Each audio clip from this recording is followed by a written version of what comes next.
Shalom, shalom, peuple de Dieu. Ça dépend de l'heure par laquelle vous nous suivez. Et nous disons encore une fois de plus, bonjour à tout le monde, à tous les abonnés de la radio-télévision Christ vous appelle et à tous les abonnés aussi de notre partenaire Adonai Info TV.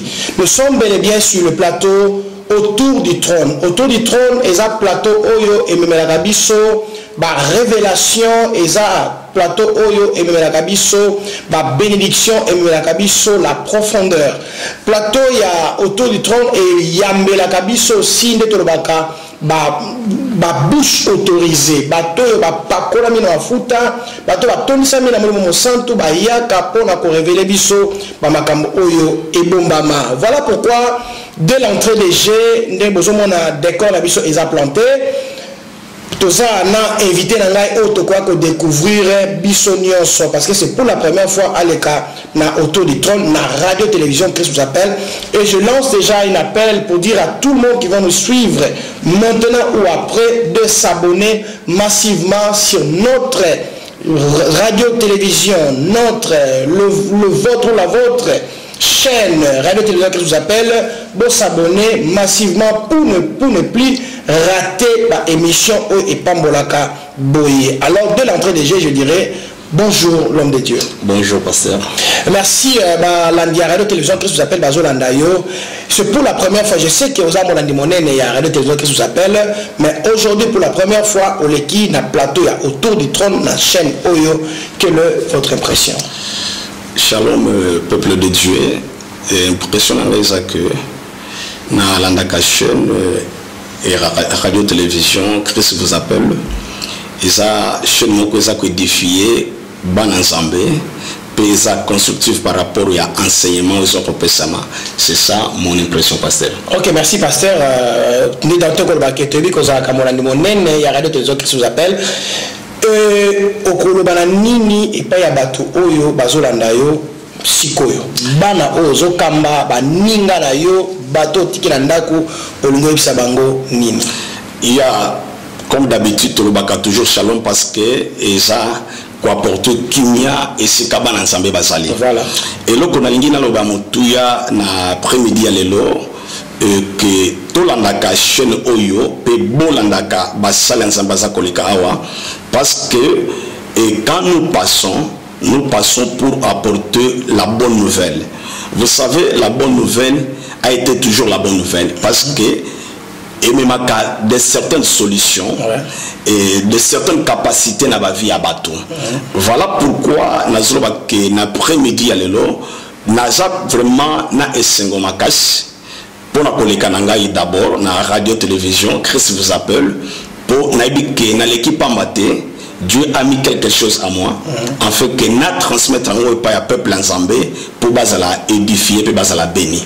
Et si on a eu, les canaux plateau, la télévision, radio télévision Christ vous appelle, mais on a eu des akayote et des abisso. Amen. Alors les noms même bisoni, il y a exception de pasteur. Ya na yena sangomoko ya malamu pour na ban ensemble, et pour na radio télévision Christ vous appelle, pour na kolobake. Et sengeli tue kola bilembo ya tango nasuka. Bilembo ya tango nasuka pasteur. Matthieu chapitre 24. Okay. Eza moko ya bisika oyo toiko puise toiko toka bilembo ya tango nasuka. Mais vraiment ba bilembo ya tango nasuka ngo sika na lobananga lokola bato musuba lobaka. Depuis mutakala bakoko na biso na kondima. Ba loba na biso makambo ya bilembo ya tango ya suka bantoma d'abord balobaki na biso bilembo ya tango ya suka bakoko na biso baye ba révérend Kelani Charles Kelani Pata ba révérend Aïdi Nyabala Alexandre ba prophète Kinkani Christophe ba te belé balobela biso ba signe à temps de la fin. Le lot du sous comme la tourne yo oye na ba signe à temps de la fin. Mais makambo aussi la quand. La lingina lo banabana nzambe pe na radio télévision Christ vous appelle que ce qui ba signe à temps de la faisalité c'est que Bible a pamba. Wow. Pourquoi je bénis le Seigneur parce que autangi papa nabiso toko nabiso ton papa nabiso Charles Kelani et tikana ebisa bananzambe Et moi, j'ai été baptisé par les pasteurs de l'église Zambé Malamu. Pasteur Batisanga Masinga Mafuta Samuel Makasai.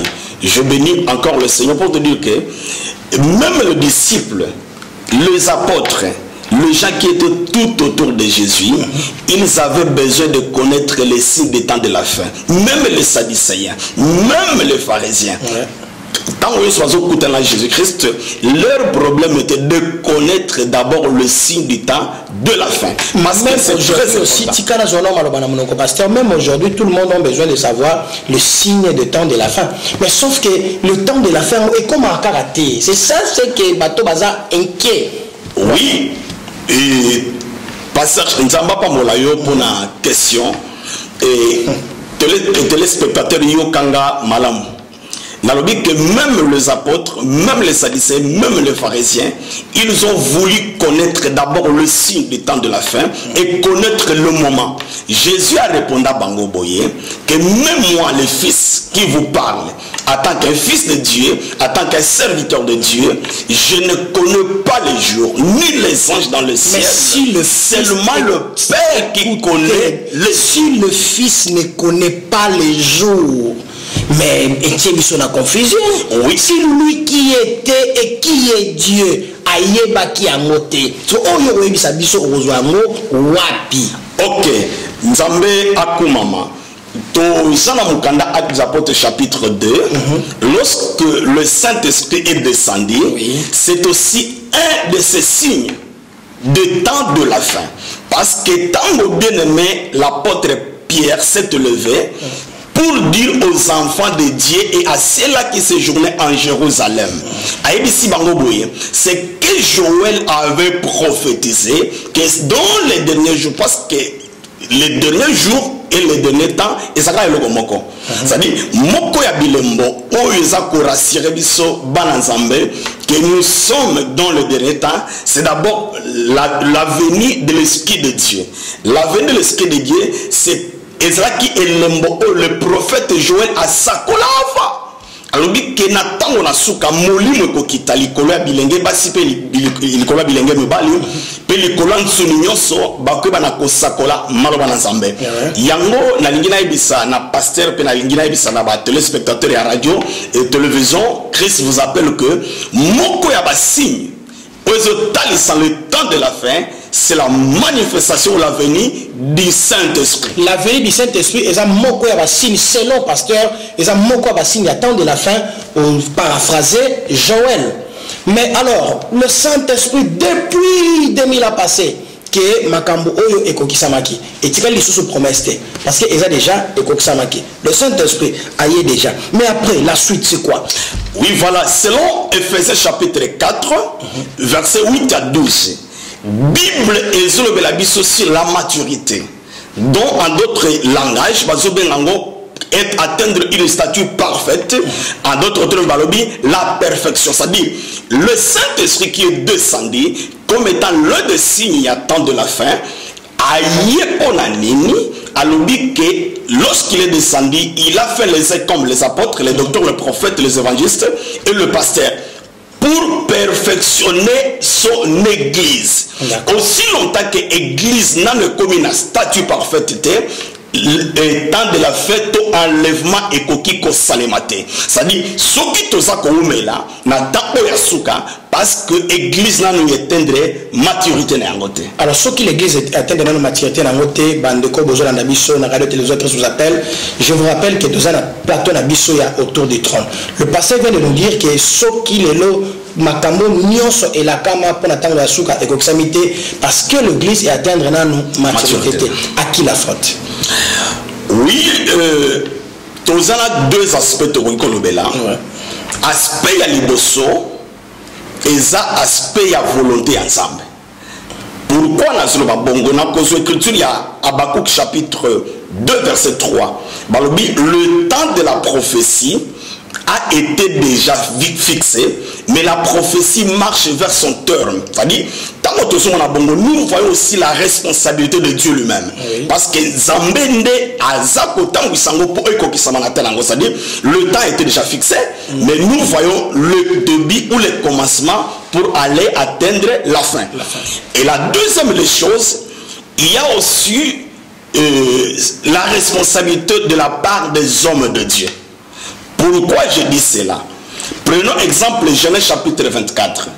Lorsque Abraham a envoyé son serviteur le plus ancien de sa maison pour akende kobala mwasi pona mwana na Isaac, cet homme-là azalaki kolobelo comme sous-souté, mais il parlait de ce n'est rien que la richesse que Abraham avait remis entre les mains de son fils et celui qui était son fils au Seigneur qui a bala Rebecca. C'est-à-dire, aujourd'hui, nous remarquons aussi que il y a des serviteurs de Dieu qui ne tiennent pas compte que et Sengeli Tomema, église Oisali, la femme d'autrui, n'a une statue parfaite, oui, que Dieu ne va pas me parce que na zongi mbaramoko passé pas, il y a Esther.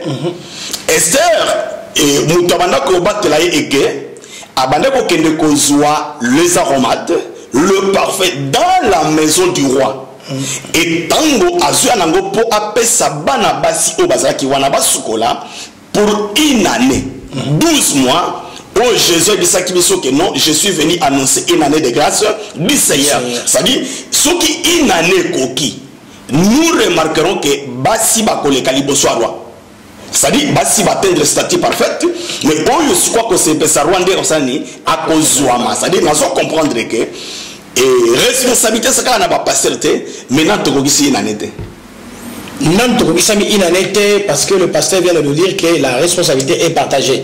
Dieu a sa part de responsabilité et l'autre part de responsabilité c'est à qui? À l'homme de Dieu. Pourquoi toujours à l'homme de Dieu? Parce que Nzambe azwa o azala kinayango. En d'autres termes, nous disons des talents. Ouais. À la distribution des talents, à soit qui en a pesi. Parce que yemo ko iba kakozonga. Atiki ba talent na ye, bon esla musala sadi. Yango komona apôtre Paul azobete la biso set alobi que dans le dernier temps, il y aura des faux serviteurs. Nanga qui peut la toucher pour moi. Pour te battre, à qui maintenant la faute ou à qui que Dieu avait donné la responsabilité. Donc, vous venez de dire que la responsabilité est partagée. Il y a la responsabilité de Dieu et il y a la responsabilité de l'homme de Dieu. Amen. Mais na katiwana au soulevé point moko il y a un faux prophète. Alors plateau il y a autour du trône na katia chaîne nabiso radio télévision qu'est-ce que vous appelle et ça chaîne de vérité.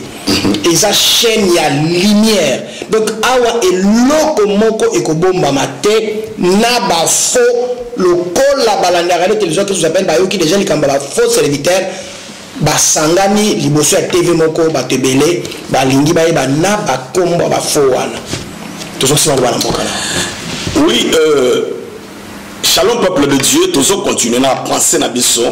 Ce qui te tangi 1 Timothée chapitre 4 verset 2 ba énuméra biso deux ministères où ils ont apporté ba problème na katia assemblée de Dieu. Nous avons le prophète et le docteur. Mais ce que tu commis là, pourquoi que Nzambe énuméra bango? Parce que un prophète, un docteur, c'était l'enseignant. Parce que message à Mabé, ton utilisation à Mabé, il y a qu'un enseignement. Et vous remarquerez que Nathan Otozali, ministère Mibalezo Ganga, Ozo Mima Fossete, ça ministère prophétique et doctorat. Au moins, Moussa Nzambe, oui, n'a pas de question ça yo, mais tous ça collaborer ensemble pour l'édification des enfants de Dieu. C'est ça l'objectif. Et on remarque que les loyaux, il y a des prophètes, non pas pour l'ensemble, mais ils prophétisent pour leur bien. Et leurs prophéties et leurs enseignements ne nous amènent pas pour les choses d'en haut, mais nous amènent pour les choses de la terre. Or, celui qui avait présenté l'enseignement ou la prédication des choses de la terre, c'était le serpent. Serpent à Kuta, moi si à Ebisieke, ce que les étaient eux, au Komaloko l'ensemble. C'est-à-dire à présenter la femme, ce qui était visible. Mais or, apôtre Paul Alobi, si notre foi, si notre espérance, nous sommes de plus malheureux. Et c'est là qui condamne Nabiso, ton espérance Nabiso, et ça pona makambo tozo monate. Voilà comment on a remarqué que les faux prophètes, il y a tant de la fin, il y a faux docteur, tant de la fin, baza qu'on mène plus église, n'a pas choses matérielles, des choses visibles. Alors pasteur, pour mettre fin à Babiloko, c'est quand même très important parce que tu viens de citer deux ministères, ils ont tia Boulouyeke, ils ont tia Mbutu, na Katia, Moussala Nzambe. Alors on oublie ministère prophétique, na ministère enseignement, autobenga la docteur. Mais tu peux quand même, parce qu'en connaissance des causes, c'est que tu connais aussi quelques-uns, tu peux les citer ici, on dénonce Bango, Awawa, Bana radio, télévision qui s'appelle Balandi Nyon, ba abonné, ba Yeba Bango, po, tout ça m'a vraiment pasteur. Même la Bible, mais Jésus disait que faites-vous attention avec le vin des pharisiens. C'est-à-dire, et de Sadicéens, oui. Mais ils ont énuméré tout un système. C'est-à-dire, il y a Batou Bozo Mona, le Lengewana. Batou Basaka qu'on présente les choses de ce monde. Il faut que Banabango. Il faut penser sur la piste la chose de ce monde. Parce que le gars va combo Bobombi. Bobomba Maga, Nengwana, parce que le baragon ne touchez pas, mais oui, tout ce qu'il y a bino. Mais quand même, Fongola Bisso, Babylon, Kwango, piste, quelques pistes. Pour Toye Baké, Soto Moniboye, c'est que Bangoan. Oui, parce que soit le Babou, c'est le Banamonoko, il soit le bi, Nzete, et Koye Banakanaba, Mbomane Yango. Pesa biso quelques moments pour te baquer, Oyonde, Nzete Amabe. Et Nzete Amabe, to Nzete Amalam. Et ce par rapport à Bamboumane Yango. Oui, Tolobi, c'est tout à fait normal. Il y a un autre Tolobi Boye. Paul Azak numéro Bisolobi, au monde les gens vont abandonner la saine doctrine. Voilà, c'est là où il y a le problème. La saine doctrine. Est-ce que dans la saine doctrine, par rapport à la prospérité, qu'est-ce que la Bible nous parle? Est-ce que la Bible nous enseigne de prêcher la prospérité ou de dire aux enfants de Dieu d'aller travailler? Aujourd'hui, l'Église a changé le système de la prédication. Je me souviens, je connais un homme puissant, un homme capable. Une fois qu'il prêchait sur la prospérité, après avoir prêché sur la prospérité, il a remarqué que son pays n'était pas en bon état. Que les hommes ou les enfants de Dieu puissent devenir prospères. Il a changé sa prédication. Il a commencé à prêcher la construction de son pays. Il a dit la prospérité ce n'est pas la foi, mais la prospérité c'est le travail. Et dans un pays là où il y a le travail, les hommes deviendront de plus en plus prospères. Mais parce qu'il a dit que Bino va passer de suspendre dans l'église de Bino parce que au lieu à modérer ou bien à qui ne évangéliser, tout à une retraite d'évangélisation à quelle classe? De suspendre parce que le dit que moto alingi biloko nyos biloko anzoto aboyi nzambe. Bonoba yango bo pesa bana ba suspension. Parce que lelo boye na changement ya enseignement. Non, et ça confusion mounene. Je me souviens lorsqu'on a voulu payer l'impôt. Jésus n'a pas prié.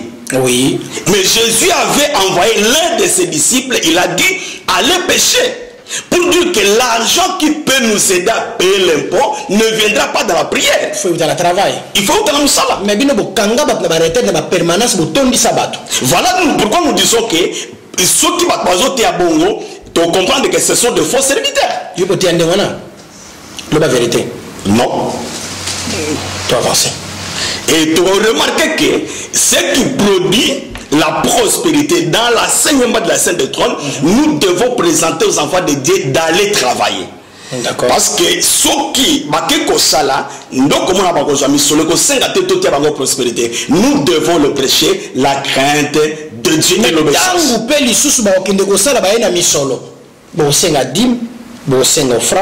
bokosenga ba loyer, bokosenga ba aumône, bokosenga ba offrande du prophète, bokosenga ba confirmer ba mbonga ba consultation prophétique, bokoteka ba futa, bokoteka mungwa, bokoteka mai, wana na inimeleka ndamba tsu mususu bateka ba savon, nyonso wana pona ka kosala nini, kolokota susu mbongo bino mo botindaki, badaki ne kosala tamba koya bolokota ngo lisusu.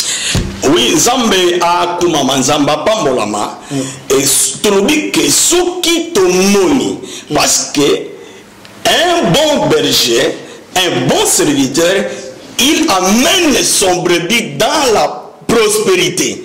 Parce que Jésus a dit, je suis venu en fait que mes brebis aient la vie et la vie en abondance. Ce que mon pasteur, alingi azwa nyonso ezana maboko ya bandimi na ekoma ya, ce n'est pas un bon serviteur de Dieu. Ce n'est pas un bon serviteur de Dieu. Oui, et voilà pourquoi tu le dis que Batouan est faux ani, Kokima Bango. Signe Moussou Zanini, parce que tu joues déjà signe Moko. Moussou Zanini. Signe Ami Balé. Oui. Apôtre Pierre Azorobaboye, vous remarquerez de faux serviteurs ou de faux prophètes. Moussana Bango Bakina Banda, où y a Bassi au bazar rempli de péché pour pas faire tomber Bango. C'est-à-dire, vous avez remarqué que de faux, ils ont toujours l'habitude d'avoir beaucoup de femmes et être aussi d'heureux de femmes. Ce sont aussi l'un des signes, il y a tant de la fin par rapport aux enseignants et aux prophètes. Et là, on a une place, on a fondamment bien, fondamment. Parce que toucher pour soulever pour moi très important, ma femme. Bakenda bisika ba femme o baza ya kotonda na masumu pona bakoisa bango nani akoisa muninga mwasi akoisa ye to yakoisa mwasi eza les faux serviteurs. Oui, ba faux serviteurs bakoisa nani et akokoisa mwasi oaza esprit faible ndenge bible lobi pe akobongisa mate ya po azwa misolo na maboko abatu ndenge akote Pierre ba coureur de jipon on balanda kalanda sima ba jip. Oui, parce que nous croyons que l'enseignement par excellence qui nous a été donné ou proposé pour amener l'église à la maturité d'être enlevée, c'est la sainte doctrine. Et dans la sainte doctrine, Dieu nous a dit que l'homme ne se sépare pas de sa femme. Et voilà pourquoi il y a aujourd'hui des femmes, entre guillemets, des hommes de Dieu, non raison par l'infidélité, mais parce que sa femme a été, soi-disant, entre guillemets, sorcière. Oui, sorcière et secrétaire n'a commis moi mais vous imaginez que Dieu va changer? Non! Dieu a dit, cet homme-là était considéré comme un adultère. Un adultère a été royaume de c'était. Et il y a un prophète, un serviteur, que nous disons non, non, non, et que encadré par Nzambe parce que bako bandaka ko isaba na Nzambe. Totolo ba ete signe ami balezali ba pasteur oyo bali kolanda mingi na sima ya ba jipon. Alors troisième signe zanine. Il y a tant de signes, je dis, les gens qui fabriquent leurs enseignements. OK. Tout simplement c'est pour avoir quelque chose. Venant, il y a ba peuple ensemble. Et ezamoko il y a ba signe oyo et Isaac Talisabiso bilembo ya tango na suka pena basali ya lokuta. Bien dans le Seigneur, je vous rappelle que tu as bel et bien la radio télévision qui vous appelle et na kati ya plateau na biso il y a autour du trône. Pasteur, face ya makambo nyonso oyo oti ko bisa biso awawa ba ya basina temps de la fin. On lobeli biso ba faux prophète. On lobeli biso quelques critères auto ko mona na kati ya batu oyo ko lakisa biso ete aza ya malamu to aza ya mabe. Sikoyo face ya batu andengwana église et sengeli ezala ndenge nini face ya bato ndenge wana ba o batikali na kati ya vrai et sengeli bazala ndenge nini parce que bible zolo bato souligner que nambuma ya malamu nambuma ya mabe to tika yango kola bisika moko moto alona ki yango ye moko wa kobuka. Oui, pasteur, aujourd'hui nous avons beaucoup de difficultés, nous les serviteurs de Dieu, de respecter la parole ou le principe de la parole de Dieu. Bible dit pour la batouana même ce n'est pas moi, c'est l'apôtre Pierre et pour l'apôtre Paul Azorobake, de tels hommes ne les saluent pas même. C'est-à-dire même c'est-à-dire et deuxième des choses à l'obi bobi makati na bango. C'est-à-dire quand les hommes ne se conforment pas à la parole de Dieu, nous devons se séparer d'eux, nous devons aussi le fuir. Il faut que tu même quand tu peux l'église. Bible l'église. Mais surtout baloba kinde to quitter la lobby boy. Donc oui parce que biso to longa l'église. To tika poto benga la bangote, to tika bango l'église, biso du mana l'église. Oui. Sortir de l'église, c'est biblique. Parce que bien aimé Paul la loba kinde pour na ba frère. On va ça cela impudicité exagérée. Donc, exagéré, mais moi, je ne sais pas si c'est exagéré. C'est-à-dire, il y a des choses où il faut traiter entre nous. C'est-à-dire, il y a des péchés. Vous devez être conducteur de l'église, un diacre de l'église, à Koki Kobenga, frère, à Pessi Bango conseil. Ce que vous faites est mauvais. Avant le bima, mais ce qui est commis annexé qu'à Boykoyoka le premier conseil à l'objet il faut bon livrer bango et pas Satan pour nous autres la bango koufape amena bango ça ni épica. Donc tu encourages que madame ma église. Oui, je suis naza pour encourager par rapport au panangaï. Naza pour encourager par rapport aux écritures parce que ce que Jésus est venu faire, il enseigner les gens de sortir dans des églises de pharisiens et de sadducéens. C'est-à-dire, Azum Misabango wana, pas comme Misabango troupeau nayo. Celui qui a un enseignement pur, Aza capable de communiquer dans l'église. Pourquoi nous parlons de catholiques? Pourquoi nous parlons de protestants? Nous, de l'église des réveils. Nous disons à ces gens-là qu'ils n'ont pas Dieu. Et nous enseignons pour faire sortir le peuple qui sont là, pour pas y parler. Mais pourquoi pas aux faux prophètes? Est-ce que vous affirmez que les missionnaires, les protestants, les catholiques qui n'ont pas Dieu? Ce n'est pas moi. C'est qui? La Bible dit, nous devons manger l'agneau dans sa totalité. Oui. Et là où il y a une réserve des Écritures, c'est pour dire que Dieu n'est pas là. Nous devons écouter la parole dans son entièreté. Voilà, il faut écouter la parole dans son entièreté. Donc, je vous dirais que des propos tenus dans l'engagement que son auteur, c'est le pasteur Pedro Mtazo Bamso Magambouana, mais l'objectif, il y a Platon Abisso, c'est de ramener les enfants de Dieu, même ceux qui sont perdus. Il y a Kozong Sabango, na Seya Makolo ya Tata, ba Oyo Bazana Katia Kobunga, ba Bongo la Mite, ma Pe Bazwa Bokondi, ya Likolo. Ya wana tina toye, pour na kola kisa bilembo ya tango na suka, pour moi na nzambe oza na ndako ozo na ndabiso, Oyo lembi. Olembi la déception, Olembi makambo belé, c'est pour te dire que il y a encore la solution. C'est encore possible de revenir dans ma colonne Zambé. Otika la te, qui ne quoi na bête que libaku, otika libanda, mais ozonga kwa kosangana, yondo zala musungina ye, yonde musungina ye comme moi si na été, to comme mbali na été, mais ozala musungina ye po, obonde la karatina na ye. Poete maloba oya nzambe ya solo saine doctrine ezwa esika pende kwana atambula na kati na kobanga nzambe. Pasteur Pedro. Pasteur, je m'excuse. Oui. Et ça a été aussi le combat du prophète Élie. Élie bitumane qui abimisa batu na ba prophète ya Baal, na enseignement ya Baal, na adoration ya Baal. Baya na véritable enseignement na adoration ensemble. C'est-à-dire musala ya ministère, c'est pour kolongola batu o bazali. Vous savez un faux serviteur, un faux prophète, c'est comme si quelqu'un il bana wana bazaka na mokili. C'est-à-dire pour Dieu, azuma bango que bazak toujours dans le monde. Il faut les arracher. D'accord. Comme un bango na véritable adoration, tu peux poser la question. Et pour le brebis perdu, o bazana no ba yena ndakote. Bazana ko tenga na telengana. To pona ba oyo, baza déjà na kati, bazala ki déjà na kati ya ndako, mais bazongi lisu libanda po ba tout ça qui est libako. Oko bisa bango. Oyo akimaki église parce que bazo senga mbongo mingi. Abikuna ba senga mbongo mingi akimi na ye. Ou amona ki bakanga ki passer na ena mwasi akimi. Ou amona ki passer a bunda ki na balabala longoli bilamba akimi. Naza koyebisa ke église ensemble local. Place aux qui ne mabezali. Mais parole de Dieu et zakana mabete. Luka et Sika parole parce que je dis que c'est ça aussi a été le combat du prophète Élie. Élie abanda kobunda. Ce komoni bongo, mona ike wana za prophète ya Baal. C'est quelqu'un qui t'amène quelque part pour faire l'adoration. Ou Azanano, une femme samaritaine qui n'a pas encore le statut de l'adoration. mais luka esika au véritable adoration ezali okende kosambela nzambe. Dieu t'a appelé et Dieu a besoin de toi. Il y a beaucoup d'églises, il y a beaucoup de ministres de Dieu intègres qui ont la crainte de Dieu et que Seigneur Luka au sambe la peau au zoabo konziali kolo qu'on va dans la côté pour passer à Betsakio Libako. Ok, merci pour vendre dans la côté on a passé à Betsakio Libako.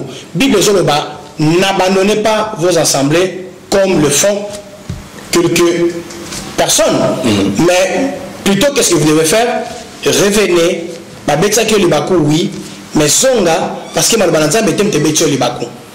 Zonga même kakabisika wana mais yo yaka na malamu na malamu oyo zanga na bolingo zana ngo kutana moto asasaki mabe n'est-ce pas pasteur soko lingiye kena yelo bana la vérité que ça qui mabe et quoi ça bon côté ce qui est entre guillemets entre le frère le sœur et leader. Est-ce que qu'est-ce que tu peux? Est-ce que Bible et parce qu'il y a aussi des rumeurs hein? Oui, il y a est-ce que place Bible pessimison zela te mondimi aya ko conseiller passer na Bible pessimison zela mais ce que ça va rumeur oui ba rumeur moi nzambe atambola kana iski ya nzambe assemble la nzambe. Dieu est capable ya webise ke za rumeur ko kimate. Dieu est capable de tout. De tout, sauf rien. Dieu, je dis aux enfants de Dieu, Dieu est capable de révéler tout, sauf rien. Il y a des touristes spirituels. Il y a des touristes spirituels. Oh, il y a des mais préféré aloma awa akende na l'agneau immolé. Voilà, on peut dans l'agneau immolé à qui la Christ vous appelle. Alongwe pe kuna à quel ministère international Emmanuel alongwe pe kuna à quel ministère de l'époux ezo plaire ye kaka atambola ndengwana mabe ezana yango te parce que la pengu na été tolino ko pesa batandengwa et nazo bisaba na nzambe o bazana momesano wana c'est un grand péché et Luka comprendre pourquoi tu te déplaces d'abord. Est-ce que ozuka nini? Je pense que kotambola na biso nde kotinga te nzamba sala parce que je pense que bato entre guillemets bazuluka za ba mususu lelo bazuluka ba délivrance et ça va nous délivrance en habité ceux qui akobala ceux qui akobota ceux qui a musala ceux qui a mikanda biso bato za poto azo changer l'église par-ci par-là mais nazo conseiller et lokwa motuya c'est rester au pied de Dieu ou au pied du Seigneur Jésus-Christ. Ndenge Marie avandaki et même tango Marthe aïe azo déplacé. Marthe c'est une femme qui déplaçait beaucoup. Akasimbi nzungoyo, akasimbi awa. Ça dit tout ça on a déplacement. Tango alingi aya lobana muto avandaki na makolo Jésus. Yesu mseke tikaye c'est elle qui a choisi une bonne part. Ça dit nangi na bisaba na nzambe. De ezana passer moko aleki moninga na nguyate. Et tika na ebisa yo peut-être yo kanzala wala passer ndaleki na passer moko aleki ministère mo prophète aleki apôtre te apôtre aleki pasteur aleki évangéliste te évangéliste aleki docteur te nous tous ça comme oyo musaba c'est-à-dire comme de serviteurs et que moko alengi aleki moninga te yonde esengeli ondi manzambe oyo ndimela okangamana ye poisa le bolamo ezali kambo ya ko déplacer te na bondeli na bandeko ba déplacaka ko déplacer te ndeko mo so miracle ta va remarquer ko déplacer déjà presque l'église est belle au koti ba isika mso bazo bunda bitumba komba au koti misika mso ba tozo ko ka prophétie mais rien ne change dans ta vie. Il faut que tu changes d'abord afin que Dieu se manifeste. Ok, merci. Le pasteur nous conseille que de rester. Ce que ça bisika malamu, ce que ça tata no ya malamu, ce que ça bisika ce que le banzambe ya malamu, umela kokimate, tika kotambola tambola. Mwana ya lia kabilia lia na bandako na réalité na biso Afrique suka na ngwa tombaka kolia eloko balia kate akana nyama ya ekila. Donc voilà tout le ba trop que encore plus loin tout le ba ke alia kindoki. Alors voilà, soto komi atozo ke ko chiter na biso déjà parce que le message au l'église, au les hommes de Dieu et c'est il va marcher na yango na temps de la fin parce que toujours chiter les gens. OK. Que Dieu soit béni, que Dieu soit loué. Pasteur, message l'apôtre Paul expliquait que nous devons enseigner la sainte doctrine. Mais qu'est-ce que la sainte doctrine? La sainte doctrine, la sainte doctrine, la sainte doctrine, nakoki koloba boye et bazope ça par exemple Jésus lobi, tu ne peux pas prendre le vin nouveau au tchangona ba otakala, c'est-à-dire la sainte doctrine c'est la nouvelle naissance. Muta bota mesika, muta zo tambola na droiture ya bonzambe, muta zo tambola na justice. Voilà pourquoi Jésus est allé dire que nous devons chercher le royaume et sa justice. C'est pour dire que avoir la crainte et l'obéissance. Au comment on peut remarquer que bateau bazo tambo la sainte doctrine, bazo ko la ba Safira et Ananias. Balobi mais bakokisi makamona bango balobakite. Mais mutu ozo loba pa kokisi, c'est celui-là qui marche dans la sainte doctrine. Et mutu wana ayebake bokonzi likolo eza ponaye. Parce que Jésus a dit Pierre, comme vous avez tout quitté, vous avez abandonné tout ça. Dit côté tout c'est abandonner d'abord la vie du péché, abandonner le monde, et que tu marches auprès de Dieu, tu vis selon la parole de Dieu. Et Ndenge a ebisaki et avec l'homme qui libanda amboka a guéri ya ebisi eboye, rentre dans ta maison, mais n'entre pas dans ton village. Comment quelqu'un peut entrer dans sa maison, ne pas entrer dans la village? C'est-à-dire, le comportement, la vie, il y a ici kawana milieu vandi et talioté. Toi, tu dois vivre la vie de ta maison. Parce que je crois que nous vivons rien que dans la maison. C'est-à-dire, il y a un apôtre Jean n'a pas numéré pour la sainte doctrine. À l'Obina 1 Jean chapitre 2 verset 14 à 15, 16 à l'Obi, ne met pas le monde ni les choses qui sont dans le monde. C'est le peuple le monde. Il est l'ami de Dieu.